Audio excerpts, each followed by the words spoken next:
Irish water will be free! Pay your water tax! Watch your vote! Right, so do you reckon you could tell us something about what happened to Sonny Batter?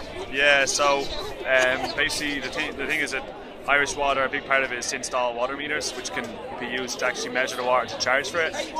So the strategy was, the strategy was basically that you get up really early in the morning, about 6:30, and you have scouts at every entrance to the area, the estates, and then you have spotters for the vans coming and the trucks, and you try to keep them out of the estates full stop, because then they can't get any work done and they can't basically put in their injunctions because there's no work being done. So you just block them on a public street. They can only clear you for public order offence, but you actually pull them into the hard shoulder and it's not even in obstructing traffic. Yeah. So that's like, so you get up early, block them if you've got enough numbers. They'll try to drive through you. Yeah. They'll call the guards and try to cause obstruction, try to force it through, which happens sometimes.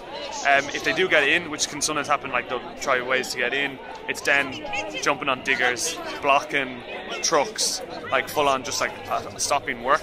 Yeah. At that point it depends on the day, it depends on the work team involved, it depends on what the guards are going to do in response, and at times they've cleared people out, beating them up. They have private security companies coming in and filming, and then following people home and intimidating them. And literally handing out fake injunctions, saying we know where you live, all this kind of. So the guards not only are doing it, but they're also outsourcing it, and this kind of shadowy, privatised security thing. A lot of them are ex-military, which are hired in and stuff like that, and they particularly seem to be targeting women, older women, in the thing as well. Yeah. Like we'll pick on people we think we're going to be able to intimidate more. Yeah. You know what I mean? It's for people with families and stuff, it's quite scary. So it's a tactic really just to pick off where they feel the key activists, get them off, can organise as well and stuff like that. So they've been doing that particularly in this inner city area, private security. And even that crosses over in evictions. They've been using private security companies for evictions. So between housing and that, there's a crossover. There's actually a national boycott on one private security company to actually target them everywhere they work and stop companies hiring them and literally blockade them from being able to operate. There's that level of escalation going. It's like a war on the private security companies.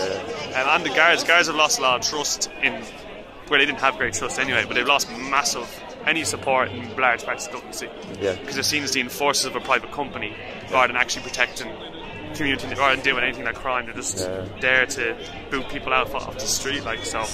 And that's been challenged. It's all breaking down, all the legitimacy of the Gardaí, private security companies, the state, the companies involved. Dennis O'Brien, who's one of the richest people in Ireland, I think the richest person in Ireland, his legitimacy is gone. What he owns, which is most of the major papers, legitimacy gone. The people are linking all these things together and challenging it all. So even when they try to like blanket it and don't report that there's actually a protest, you're still getting the numbers based on the groundwork and the number of people out there. So it's pretty good. We will pay! Irish water will be free!